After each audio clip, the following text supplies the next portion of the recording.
Bit of that sensation of standing on your head, or standing on your nose anyway.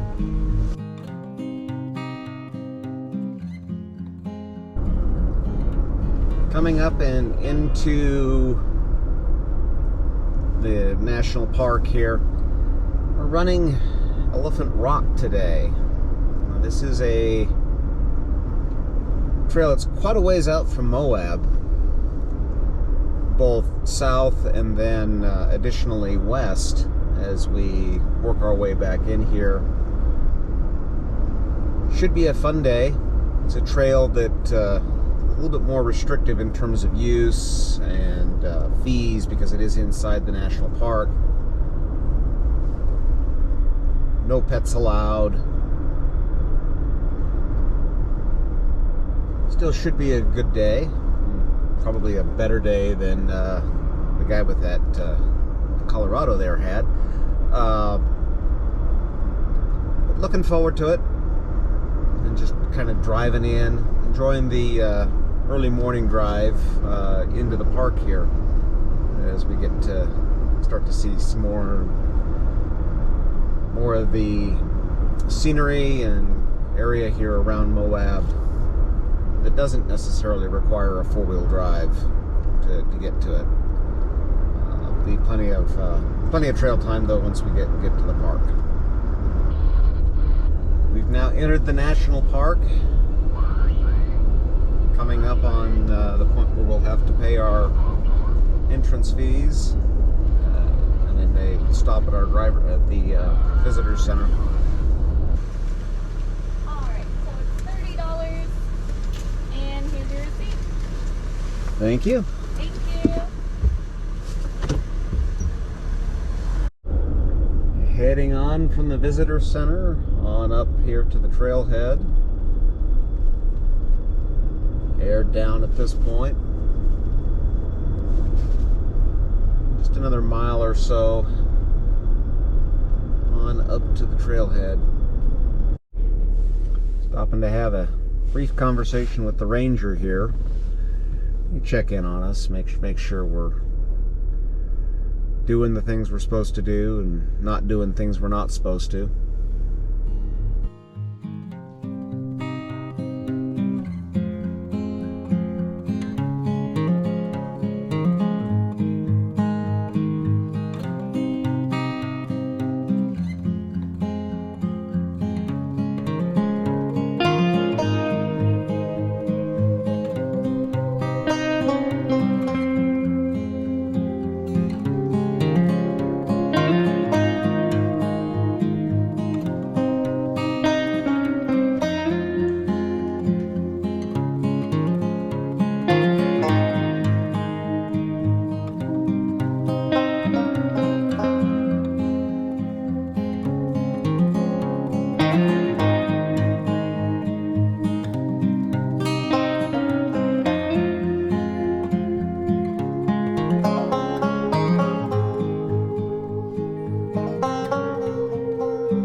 Working our way in, getting closer to the trailhead, but this is still kind of the main road to the beginning of the trail, though it is starting to look a lot more like something that could be a trail in its own right. And here we are at the trailhead. Don't forget to shift into four-wheel drive before you start up the hill.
coming up the backside.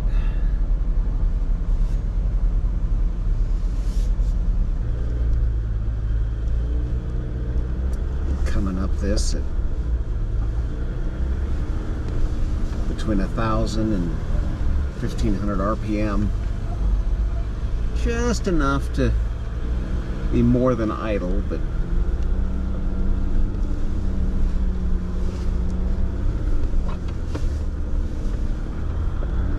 not much more.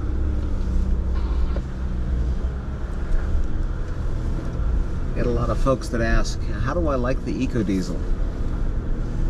And is it everything that I had hoped it would be? After having the Diesel Liberty, wheeling it a little bit,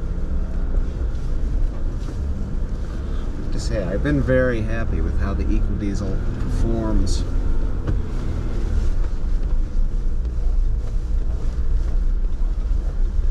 Lots of torque, just right off vinyl.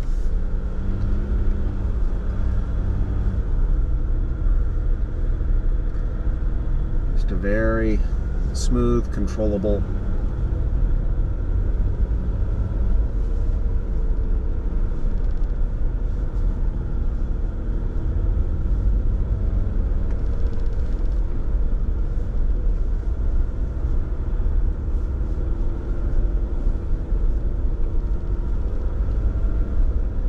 And it's hard to beat the 400 plus mile range on a tank of gas, even though the fuel tank on this is actually a little bit smaller than the gasoline version.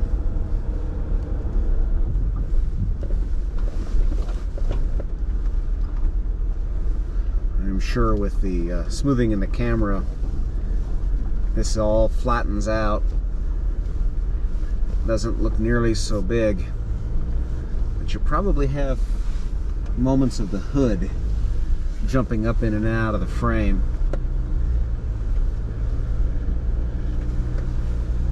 Let me assure you that the vehicle is not as stationary as the Horizon is. That all of that movement that you see in the hood is due to the size of the rocks and the relief that we're rolling over here.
Bit of that sensation of standing on your head, or standing on your nose anyway.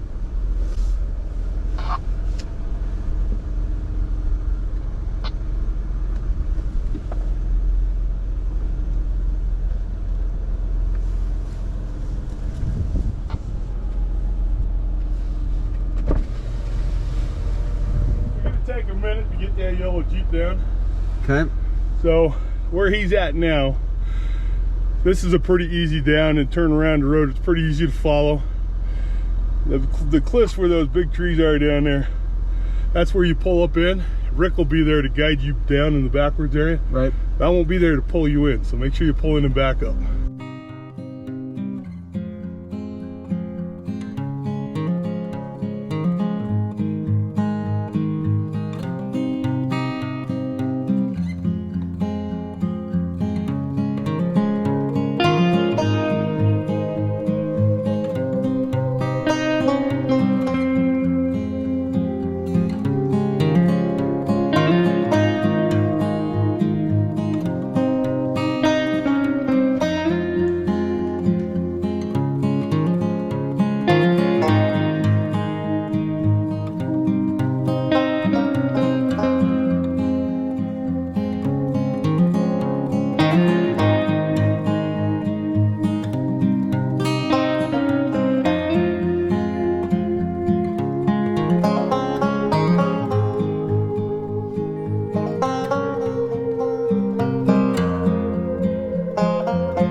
What's going on here is you've got a bunch of boulders over here and Right. you're off camera. The best thing for you to do is just put it in first or drive up to the sign. You're gonna want to stay along the right edge. Try to Give hug the yourself edge. 2 Okay. feet, and then you'll avoid all that shit that you're on now. Okay. So just pull on up and I'll get you started back. I know you want to stay away from the edge, but to make it easy, you need to be a little bit close to the edge. Cut passenger. Keep going. All right, now cut driver just a little bit and start back. So come on back. All right, straighten it out. Cut straight back. Keep going. Now cut passenger just a little bit and come back. All right, stop. Straighten it out. You want to come straight back. Straight back.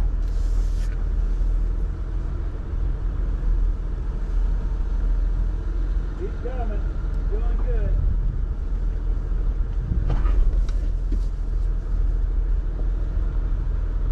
Keep coming straight back. Now see, wasn't that a lot easier? You didn't get off camber at all like that. Right. That's because you stayed off that big boulder. All right, you want to cut it sharp passenger because you want to get your ass in back around toward the hill. Yeah, cut a little sharper. Okay, now you can start to straighten it out. Oh. Perfect. Just go straight back. Straighten it out. Go straight back. Cut a little driver. Just a little. Go, keep going back.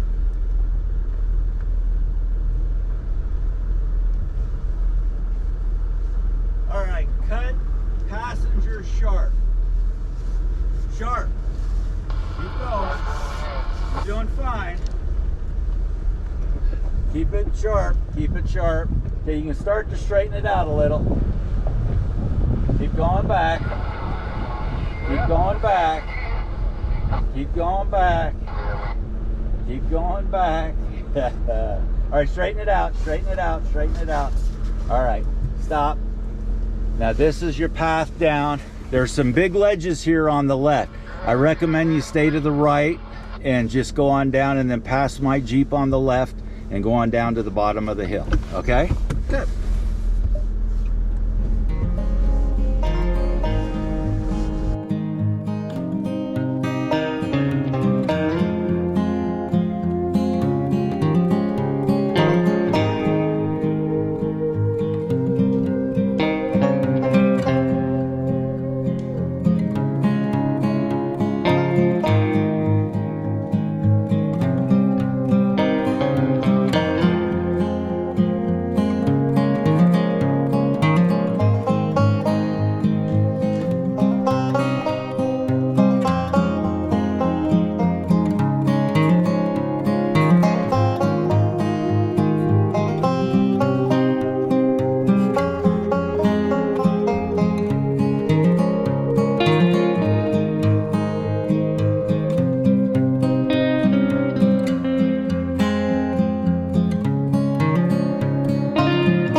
still on Elephant Hill.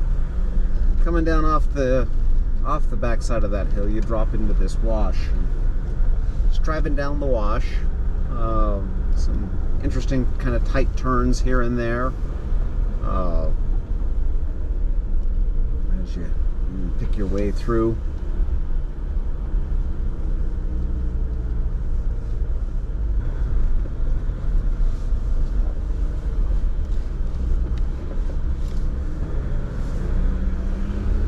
Twist to the left, twist to the right.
Smooths out again.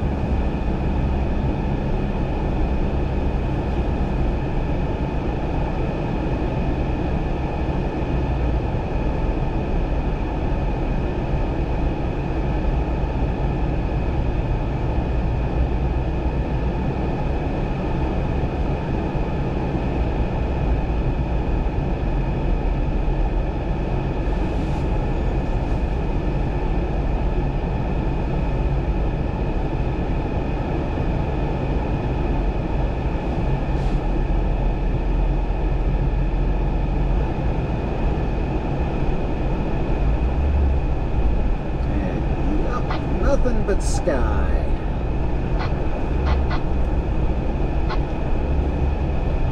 Somewhere up here in front of me there is a trail. We have faith.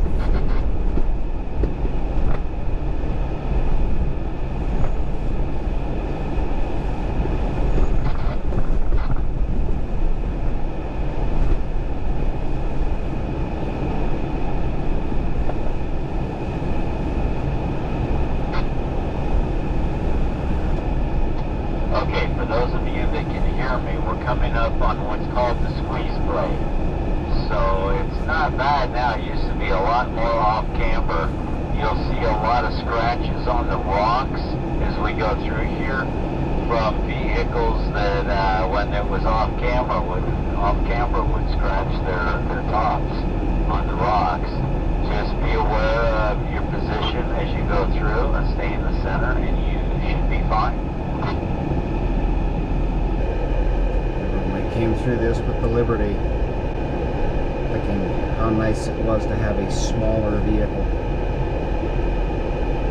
There were definitely some four-door JKs at the time that came out of it with a damaged hardtop.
beginning of the Silver Stairs.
way back out, we're at a point where a lot of the stuff that we came down coming in, we now have to go back up. That equates to most of the stuff they were spotting us on coming down, as well as the section of trail that we have to go forward and backward.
This represents the end of the trail.